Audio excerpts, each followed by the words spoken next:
Alright, let's... Ow. Okay, we're back. We're back. Sorry, we're getting a little too excited here. Hello everyone. Welcome back. Today we have another deck tech. Another deck recipe. It's a monocolor deck this time and it's very, very cool. It's got dice. So, I know I already sold you. It's got dice and it's got kavus. So if you don't like this deck, I don't know. Watch something else. But today we're going to be doing a deck tech for Delina Wyll'd Mage. Delina is a 4-mana elf shaman, 3/2, and she has a very interesting ability. Whenever Delina Wyll'd Mage attacks, you choose target creature you control, then roll a d20. For 1 to 14, you make a tapped and attacking token that's a copy of that creature, except it's not legendary, and you exile at the end of combat. Then from 15 to 20, you create one and you do it again. So it's a very, very exciting, very fun commander because you just get to make a clone. If you get really lucky, you get another one. If you get really, really lucky, it just goes wild. Wyll'd Mage, right? So very fun commander to play with, but what got me into brewing her again for cEDH is someone on Reddit, and I'm gonna put up the screenshot. Someone on Reddit recently mentioned that while Blade of Frontiers from the second Dungeons and Dragons set actually combos really well with Delina. So what Wyll'd does is, if you would roll 1 or more dice, instead roll that many dice plus 1 and ignore the one lowest roll. Whenever you roll 1 or more dice, put a +1/+1 counter on Wyll'd, Blade of Frontiers. So Wyll'd basically gives another dice for you to choose from, right? So what you do is you have a Wyll'd and a Delina in play, and then Delina, for the first copy, you copy a Wyll'd. Like you target Wyll'd and you roll the dice, and hopefully you hit the one in like the 15 to 20. So then with a copy of Wyll'd already tapped and attacking, you now roll 3 dice and pick one. Pick the highest one and discard the 2 lowest ones. So ideally how this works is once you hit a certain threshold of enough Wyll'ds in play, you just make infinite Wyll'ds with Delina because you're going to be rolling a lot of dice. Now it's not like, you know, confirmed infinite, because technically if you have to roll 20 dice you can hit 21s, right, or not hit 15 to 20, so you kind of have to do it, but still very fun deck. So the deck isn't really designed to do that infinite. There's actually other combos in here, but what we're trying to do is we're trying to use Delina's ability and kind of like maximize it in cEDH. So let's take a look at what the deck looks like. But before we dive into this, just want to give a shout out to this deck list from Haruya Magic. This is from the MTG Top 8 site for cEDH. I was looking up Delina lists, and here's one Delina cEDH list. So we got quite a bit of tech from this, and we adopted it with some other things as well. So very cool list. I'll put the description, or put the URL in the description, and you can check it out. We don't take credit. We don't take credit for stealing people's things. We give credit. Now we're in Moxfield. We're taking a look at the deck list. We're going to be looking at it all from the visual grids. So we'll go through each section, kind of talk about the key cards of each section, and talk about the deck this way. First, I'm actually going to go through the support stuff first in the bottom, just so we have a better understanding of what the whole deck's game plan is. Then we'll get to the meat of it, which is the creatures that we're going to be leveraging. But let's go through, the enchantments first. The enchantment is pretty simple. We have Guild Artisan over here to basically just get more treasure tokens whenever we attack. Goblin Bombardment is a meme of mine, sort of. It's a meme used against me, but Goblin Bombardment is useful here because if we have a couple combos that involve making infinite creatures, so if we went past a combat step, you know, Goblin Bombardment lets us win, moving past combat step. And also, just in general, like after we make a bunch of tokens, or like 1 or 2, we can sack those things to help control the board, make combat a little more difficult. So Goblin Bombardment generally I think is pretty useful. Blood Moon is in this deck. Blood Moon is just kind of useful. It's less useful overall now because Dockside Extortionist exists. That's why we don't play as many Blood Moon effects. But, you know, playing a Blood Moon to disrupt the color or options of our opponents while they don't have a Dockside is still pretty relevant. I mean, they still have colorless rocks. They still have a lot of things they can do to get around the Blood Moon, but every little bit helps, and there's no reason why we just don't play Blood Moon anyways in a mono red deck. So, yeah, there you go. Barbarian class is really cool. Barbarian class is basically just 1 mana. If you would roll 1 or more dice, roll that many dice plus 1 and ignore the lowest roll. So same thing as what Wyll'd does. But then if you want to level it up, I mean, really it's just here to like get another dice roll if we want, like just to make it easier to hit the 15 and 20, but you can still level up if you want. So if you level it up, whenever you roll one or more dice, target creature you control gains +2/+0 and gains menace until end of turn, which is kind of useful. Then level 3 is actually very useful, very relevant for this deck, which is giving Delina haste. So creatures you control have haste at level 3, which is useful. Let's say Delina died and you have nothing to do, you might as well level up to level 3, then you replay Delina, go for a swing, get something really cool out of it. So those are enchantments. Then moving over to the artifacts. So the artifacts are pretty obvious here. There's some pretty fun cards if you don't already notice. Arcane Signet, you know, we know why that's here. Chalice of the Void is useful. We put that on 0 as soon as we get it, just to make it really hard for storm decks to go off. Or you can set at 1 actually. Setting at 1 is pretty relevant against, you know, just a lot of things are 1 CMC in cEDH, like Chain of Vapor, Source of Plowshares. What else? Demonic Consultation. There's like a bunch of stuff. If you set 2 is also very interesting because there's like Underworld Breach and has Zoracle and Tainted Pact and like Demonic Tutor and also Cyclonic Rift most importantly. So if you actually set at 2, I think it'd be pretty difficult for them to mess with you. I mean, they can always Chain of Vapor it, but whatever. Chromox, we know why that's here. Commander's Plate is interesting. Commander's Plate is 1 mana, equipped creature gets +3/+3, and has protection from each color that's not in your commander's color identity. So basically, she has protection from everything but red, which is very, very key because as a 3/2, because Delina's a 3/2, later in the board state, it might be really hard for you to get a free attack, so Commander's Plate makes sure that Delina gets through. She swings for 6. She also has protection from most of the single target removal. I think Commander's Plate is pretty useful here, just because monocolor helps us get through, makes her bigger, all that. Makes her harder to get rid of. We have Defense Grid, so Defense Grid is kind of like what we do with Godo, where we don't really have interaction or a ton of interaction, so eventually when we hit the point where we have like a game-winning combo, we want to put down the defense grid and then like almost go off with a silence effect. You can play this in advance, it's a little dangerous, but you know, if sometimes you might have the hand where you land a defense grid this cycle and if it makes it back to you, you win, you take those chances. Embercleave is a meme, but also very, very funny because we make a lot of tapped attacking creatures, so it actually reduces the CMC of Embercleave down to 2 pretty easily. I think you swing with Delina, you swing with another thing, you make a copy, and if you hit another copy, that's all 4 colorless gone. The important part of why Embercleave, aside from the meme, is it gives the creature +1/+1, double strike, and trample. So it makes Delina basically really hard to kill because she would be a 4/3 with double strike and trample. So I think that's just helpful. Like someone chump blocks with like a Timna, then you slam down the Embercleave, take her to Cleveland, she'll never come back because she's vacationing. See? It's not violent. Okay, Grafdigger's Cage is useful here just to stop the Underworld Breach. Maybe there's like a Razaketh deck or some Reanimator deck in your meta, but Grafdigger's Cage is just generally useful. Also just hosts a lot of like other random things as well. Someone wants to Convoke or like Green Sun for a creature to get to their combo. Someone wants to play Sisse, anything. Like we have Grafdigger's Cage hits a lot of things and there's no reason why we don't play it. Grafdigger's Cage also 1 CMC, which is important because we play well, there should be an Urza Saga in here, so we'll add that afterwards. But it's here because we should be playing an Urza Saga. You have Grim Monolith, which is important because you'll see later our deck is kind of high CMC in general, so I do want the burst of mana from Grim Monolith. Jewel Lotus is here to get a turn 1 Delina.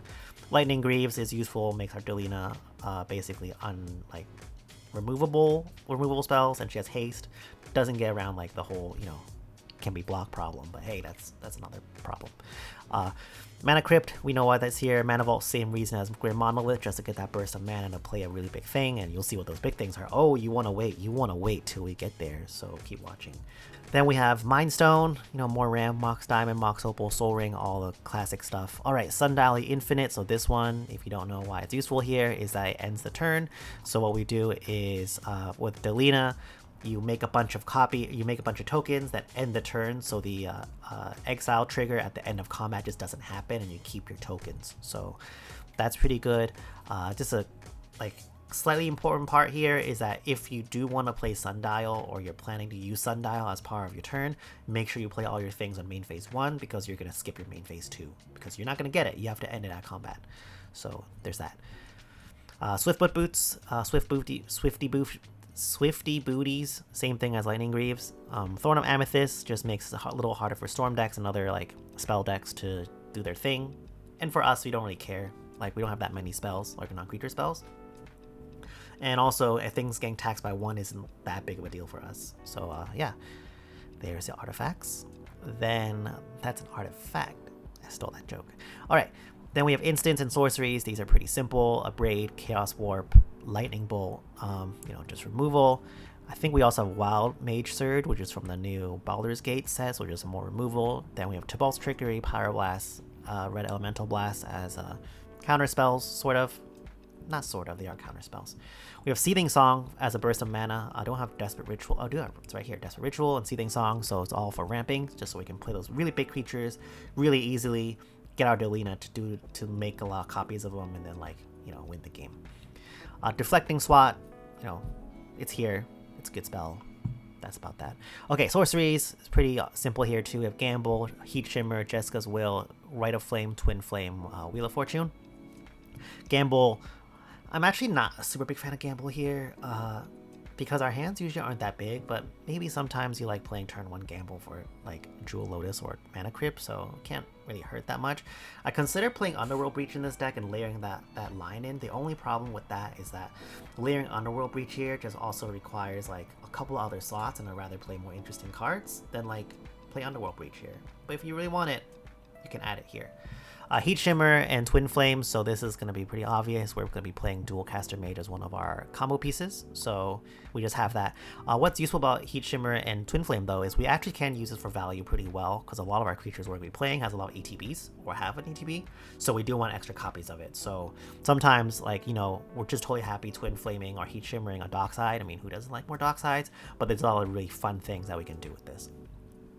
Jessica's Will's here for as a burst of mana, and the Rite of Flame is here, obviously as another burst of mana. However, it's important for Rite of Flame is because we want to maximize the turn 1 Mind Stone, Arcane Signets, and other plays like that as fast as we can. So that's why Rite of Flame's here. Then Wheel just makes our our hands a little easier to keep. Mulligan turn 1 Wheel or something like that, or it's a little dangerous reloading your hand with Wheel of Fortune in this deck, so unless if you have like a Chalice or like a Thorn and a Grafdigger's Cage, like some assortment of those things, I may be a little cautious, but sometimes you just need a fresh grip to do stuff. Totally fair play to make. Alright, so we looked at all those cards pretty quickly, and now we get to the meat of the deck, the really interesting part. And if you can't tell at this point, this deck really is just kind of like a mid-range Staxy deck, kind of like a lot of the other decks out there. So we have a lot of ways to attack other meta decks that rely on a lot of spell casting or non-creature casts.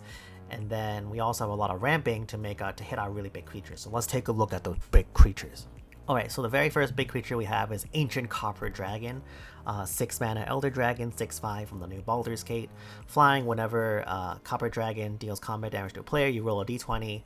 You create a number of treasure tokens equal to that result. So this is pretty obvious why it's here. It's just to make treasure. It's also a good beater, but let's say you power out a Copper Dragon after you played a Delina the turn before. You swing of Delina, get an Ancient Copper Dragon, maybe, or another Ancient Copper Dragon, not even in like a wild burst of mana and a bunch of treasures. And we'll also see how this layers in. Actually, we need to talk about it now. This layers in with our Magda, so we have a lot of we leverage treasure quite a bit in this deck because this is a mono red deck. So we make a lot of treasures. We have stuff like Dockside. We also have like Ancient Copper Dragon. We also have Professional Facebreaker, Plundering Barbarian. So Plundering Barbarian ETBs, you blow up an artifact, or you make a treasure token. So a lot of ways to make treasure, and it's just generally useful, for us to be able to like leverage that treasure for something, right? So let's say we have an Ancient Copper Dragon, not a lot to do with it. After we find a Magda or play a Magda, now we can turn all those treasures into more dragons, and there's a whole lot of dragons in here.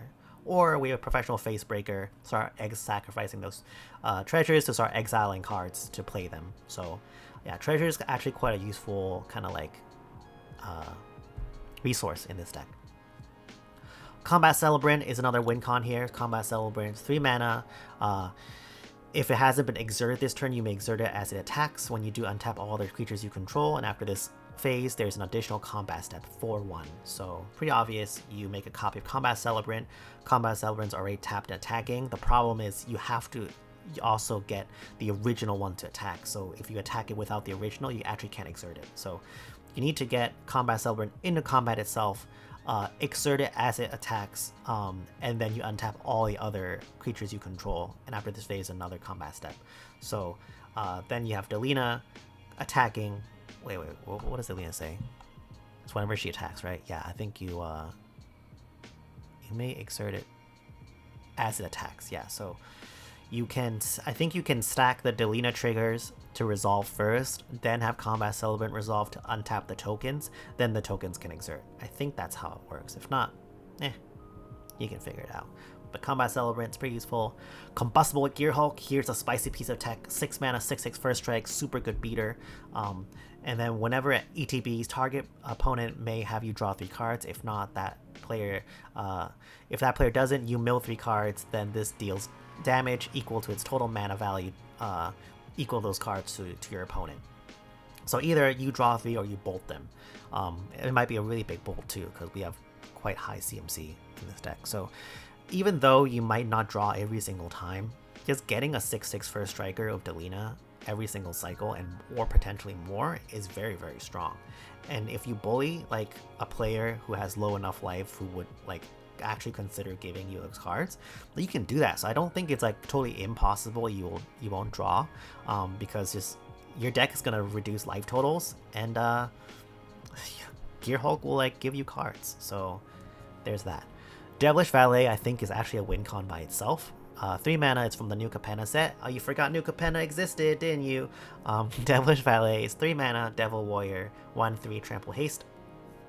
Whenever another creature ETBs under your control, you double Devilish Valet's power until end of turn. So if you're able to like get a couple Delina triggers off, like successfully off of Devilish Valet with making other valets tapped and attacking, this dude is gonna like hit exponential levels of like damage by himself. So I think this dude is like pretty good.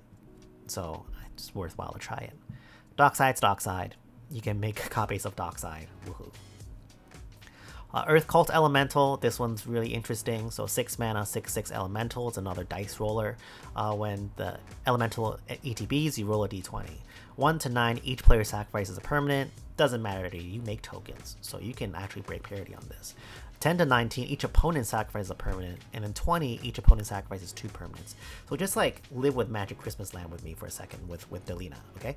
Let's say you hit a 15 to 20 off of an Earth Cult Elemental. So you make an Earth Cult, then you sacrifice permanent, you sacrifice the original token, doesn't matter. You have another one come in, and now you like roll like a 10 to 19. Now each opponent sacrifices a permanent. Each of your opponents have sacrificed 2 permanents from your single attack, from like just successfully rolling one of them. So if you have Wyll'd, if you have Barbarian class, or any of the things that increases your dice rolls, like I think this card's actually quite strong.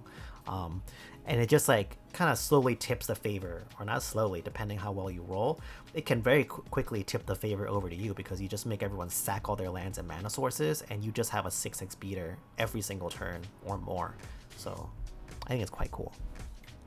Flame Tongue Kavu, the infamous Flame Tongue Kavu is in this deck. This is the whole reason why you play this deck, is you can have a bunch of Kavus. You buy a whole lot of Kavu, old border Kavus as your tokens, and you go to town with this deck.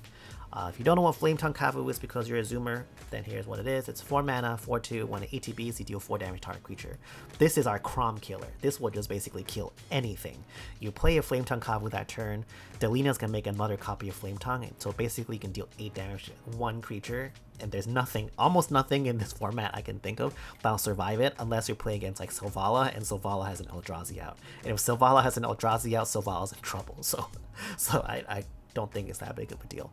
But Flame Tongue Kavu is here to remove creatures, make it easier for Delina to connect, and just basically allow you to control the board. Every single turn, dealing 4 damage to a single creature is actually pretty backbreaking, I think.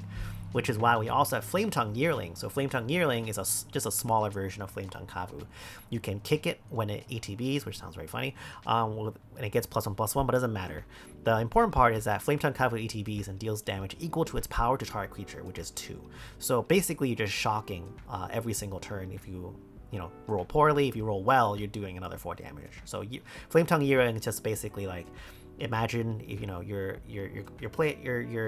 game plan. This game is like land, Flame Tongue Kavu, nuke a dork, then play like Delina later, get another Flame Tongue Yearling, nuke another dork. I don't know.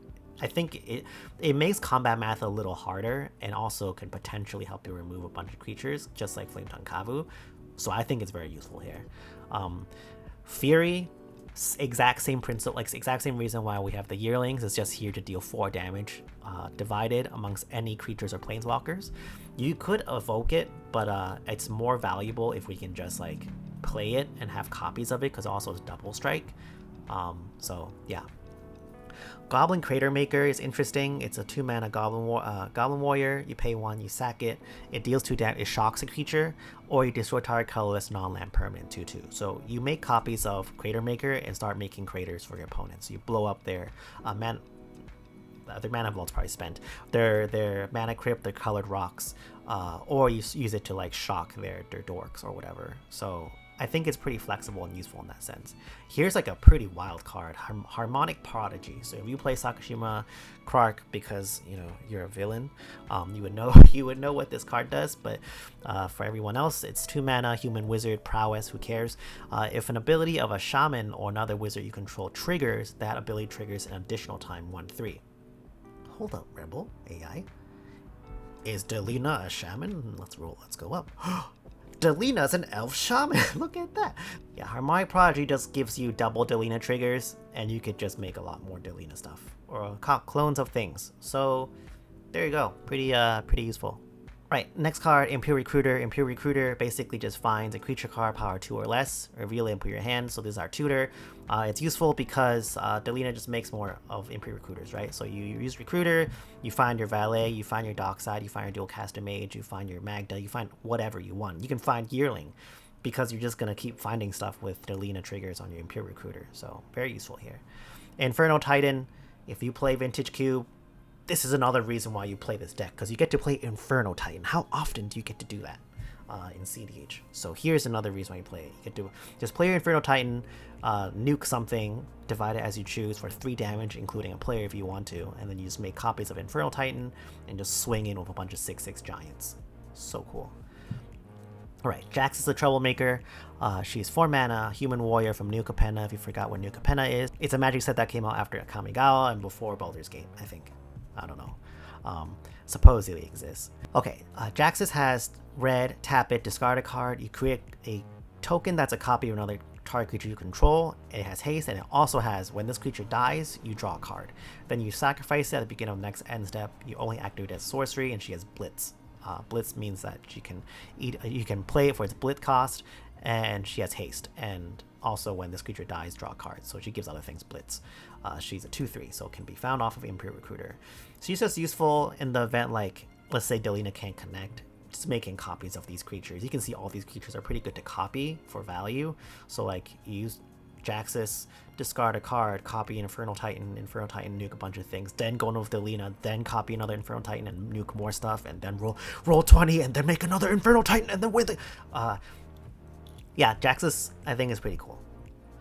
Kiki Chiki Mirror Breaker, so Kiki Chiki, just like Jaxus, you know, making copies of things is useful in this deck for value, but we also have Zealous Conscripts, so that's another combo that we have in this deck that we just packed in here for fun, because they're all just generally useful by themselves. Like, there's almost no reason for us not to play these, because unlike other decks where, like, you playing Kiki Chiki for value might be, like, cute, like, all our creatures here have ETBs, basically. There's, like, good reasons to copy them, so why not? And Zealous Conscripts, you go and steal a thing, and then, like, Delina make a copy of Zealous Conscripts, take another thing to swing in that combat. Can you do that? I don't know. I don't think you actually can swing those creatures.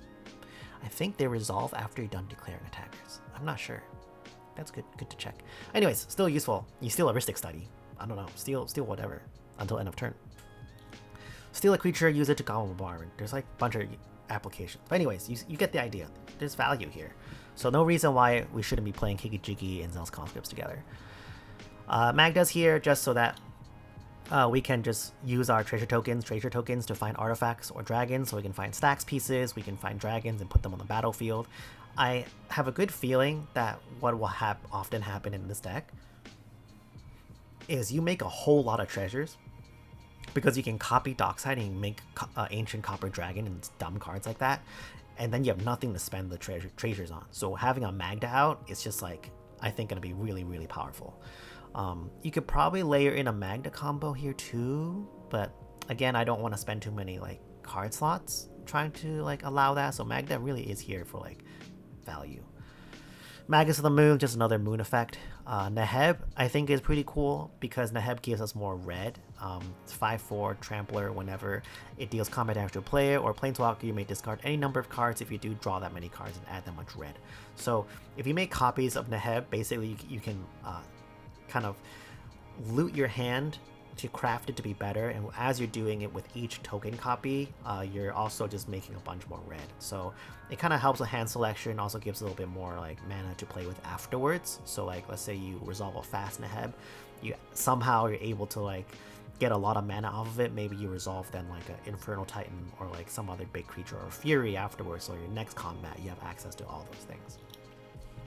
Plundering Barbarian is here to destroy artifacts, so just kind of like Crater Maker, and also to give us more treasure tokens. So pretty cool. Port Razor is another kind of like win con here, so 5 mana Orc Pirate for 4. Whenever Port Razor deals combat damage to a player, untap each creature you control. After this combat, there's another combat phase. Port Razor can't attack a player, it has already attacked this turn. So basically, you can see how this works, right? With Port Razor, basically you make a copy of Port Razor, go to combat with it. It connects, then you have another combat step, Delina, attack of Delina. Delina triggers, makes another token of it. The original one can't attack a player that already has attacked, it's attack someone else, who cares? And then your token will attack the first person, give you another combat, give you more Delinas. And as you're doing this, hopefully you're winning some of your Delina rolls, so you get to make more and more, but you don't even need to actually win your Delina rolls because you're going to be getting so many combat steps. So yeah, Port Razor is just going to win you the game if there's no blockers. Or you accumulate enough where enough will connect on the last person to give you more tokens. Professor Facebreaker is just a good card. 3 mana, 2/3 from New Capenna. It's the only card that people remember aside from Ledger Shredder. Human Warrior, Menace. Whenever one or more creatures you control deals combat damage to a player, you make a treasure token. So that's already useful. Then you sacrifice a treasure, exile top card of your library. You may play that card this turn. So what's kind of cool about Professional Facebreaker is if you have Delina, you make a copy of Professional Facebreaker. The creature that will connect will trigger both Facebreakers and give you 2 treasures. And if you have multiple creatures connecting, that's double the amount. It's basically Grim Hireling levels. And if you win your dice roll, again, you get like even more treasures. So I think that is useful. Ragavan is Ragavan's a good card. You can also make copies of Ragavan in exile and make more treasures. So that's that. Reckless Stormseeker is interesting. Reckless Stormseeker is a human werewolf for 3 mana, 2/3. At the beginning of combat, your turn, target creature you control gains +1/+0 and haste. So this is just a haste enabler for Delina and might make the combat a little harder. Her toughness doesn't get increased, so someone can still like chump block the hell out of Delina and like kill her. But the haste, I think, is generally useful. Seaman Spirit Guide, just a little bit of a Spirit Guide of burst of mana to play our things faster. If you really need it, you can also make a lot of Ape Spirits and kill someone that way. So if you do that, if you win by killing someone with a lot of Simian Spirit Guides, I think you win the game forever, and then you just go on another game. Sky Scanner, 3 mana, 1/1 Thopter. It's kind of dumb. Flying, when it ETBs, you draw a card. Sorry, Sky Scanner, you're not dumb. You're very smart. Sky Scanner is here just to draw us cards. Even though it's 3 mana, we have a lot of artifact, like colorless mana sources. We have treasures. I think having this will just help us replenish our hand because we don't have any draw sources. Terror of the Peaks, this is like pretty silly. So Terror of the Peaks is a dragon. I think most people know what it is. It's 5 mana flying. When spells your opponents cast at target, Terror of the Peaks costs additional 3 life to cast. Who cares? The important part is the second part. Whenever another creature ETBs under your control, Terror deals damage equal to that creature's power to any target. So you have a Terror of the Peaks, you attack with Delina, you copy Terror of the Peaks, the new token is going to let your Terror of the Peaks dome someone for 5. If you win that dice roll, you put another Terror, now both of the old Terrors is going to deal 5 damage, like split, so that's 10 damage in total. So you can see how quickly this is going to snowball, right? If you just keep doing 5 damage, wipe the board, or like just start taking chunks of life off, I think Terror is going to win you the game. Also, they're going in as a 5/4 flyer. Like, this is just so much damage.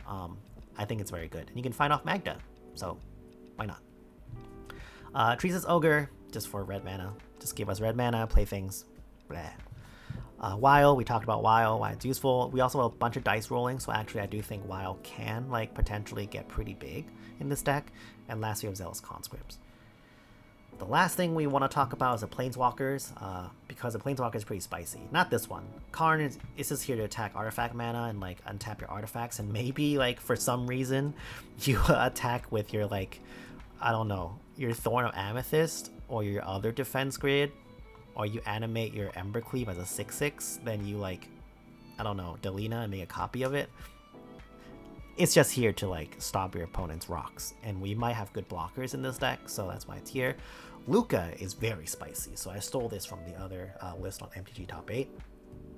Luca, 5 mana Planeswalker, 5 loyalty, and then its +1 is you exile top 3 cards of your library. Creature cards exiled this way, you may cast this card from exile as long as you control Luca Planeswalker, so it just lets you like almost impulse, and then you play creatures with a lot of creature spells.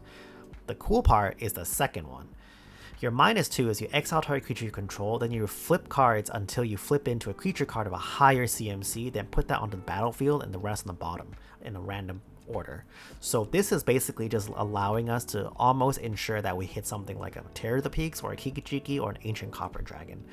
Because let's say we have a Delina, and we really don't, like we can replay Delina, we have so much mana, we have a Haste Enabler or something like that. We resolve our Luca, we -2 our Luca on the Delina, now we look for a 5 mana creature, and it's either going to be like a Fury, a Kiki-Jiki, a Zealous Conscripts, like it's all just good hits, like Terror of the Peaks, Port Razor, Inferno Titan, Earth Cult, Combustible Gear Hulk, and Ancient Copper Dragon. Like it's all just good cards. So if you have like a Kavu, you can just do it to Kavu too. Sorry, Kavu. So that's really why Luca's here, just to make sure that we like turn our creatures into like really, really good ones. Then -7, each creature you control deals damage equal to its power to each opponent. If you get there like under a stacks board, maybe that's useful, I don't know. It's cEDH, anything can happen. So that's the deck. That is Delina gone wild, and just like last time, I'm going to do a quick little goldfishing to see how this deck plays out. So let's go to the playtester. We're now in the Moxfield playtester, and here's our first hand. It's actually a pretty sick hand, so I'm gonna keep it. This is pretty wild. We have 2 red sources, perfect, because we can play that Terror. We have a Soul Ring. We can land Soul Ring into Grim Monolith, turn 2 Terror of the Peaks. Or like, can we have a Simian Spirit Guide as well, so we can't do a turn 1 Delina. We could do a turn 2 Delina.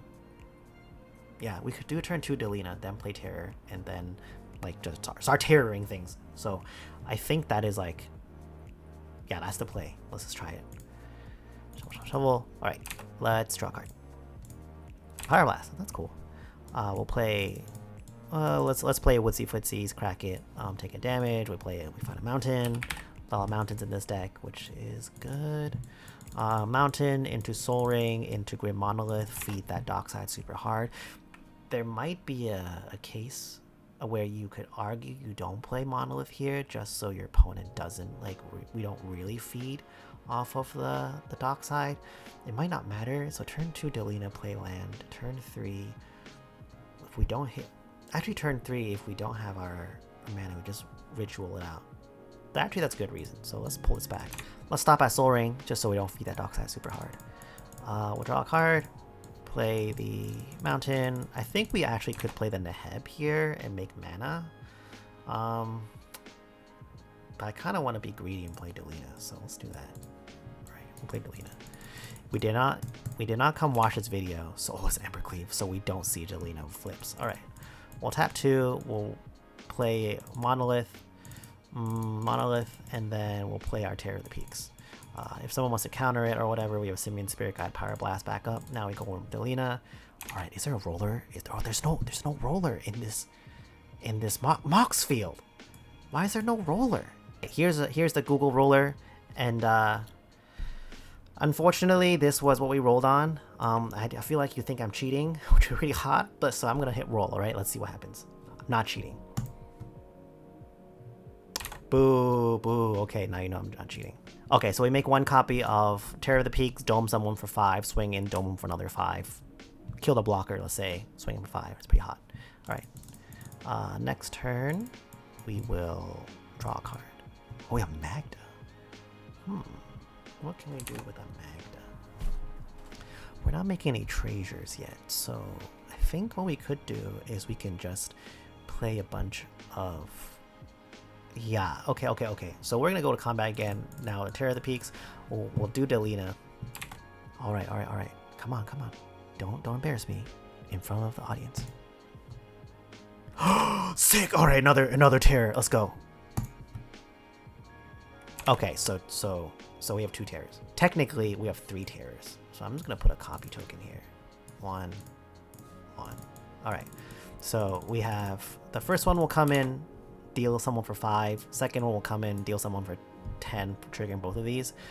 And then we'll deal 15 damage.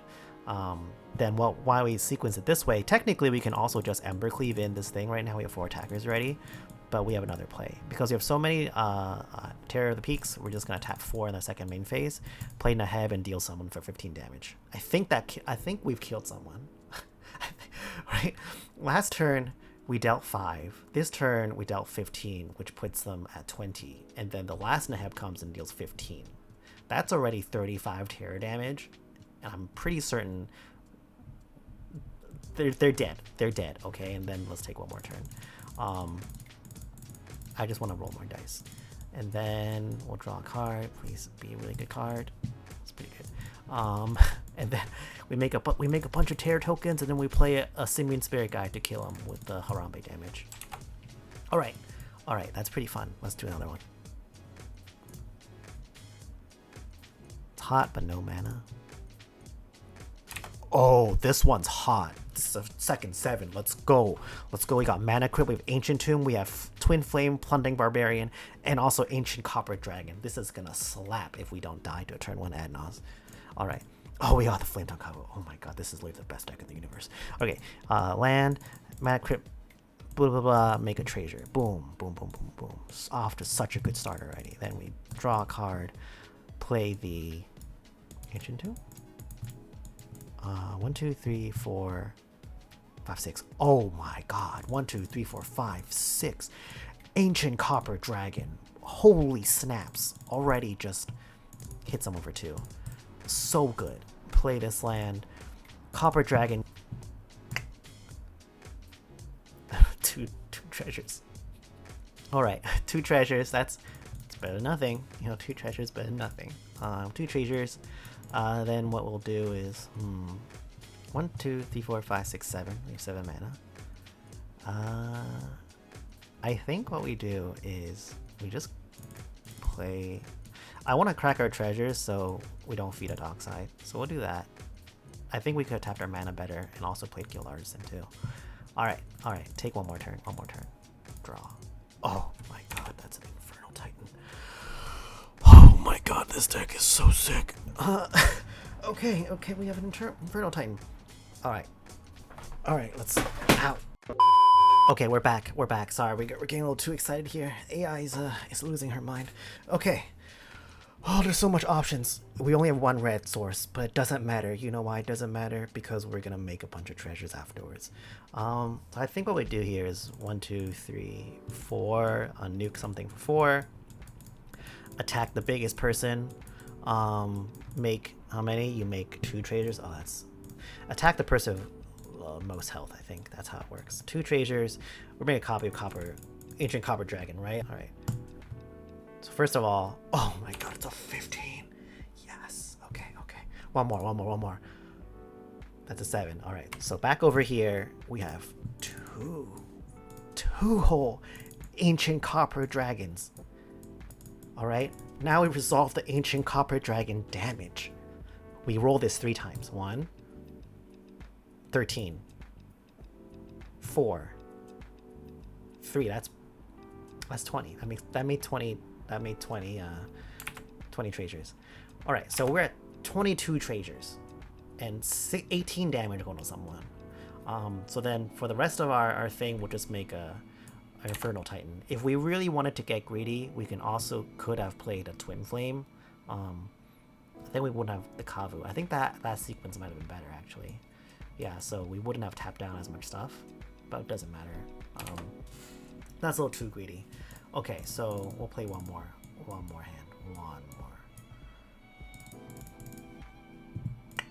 That's a mountain. Boo. Okay, that's it. That's the deck. I hope you had as much fun as I did watching and playtesting this deck. I think it's super cool. I don't know how good it is. Probably not super good, but probably better than Blue-Green Gale. I think by a couple levels on a tier list. I don't know, but on a fun tier list, Delina's like S+, right? Like Blue Farm is like a D, because that deck just does nothing. You just sit here and draw cards and do dumb things. But here, you're rolling dice, you're making dragons, you're making 50 treasures, you're like terrorizing the pot of mono red. Play this deck. Just play it. It's only $2,000. Just whip out $2,000. You can buy it. Thanks for watching. I will see you all next time. Bye bye.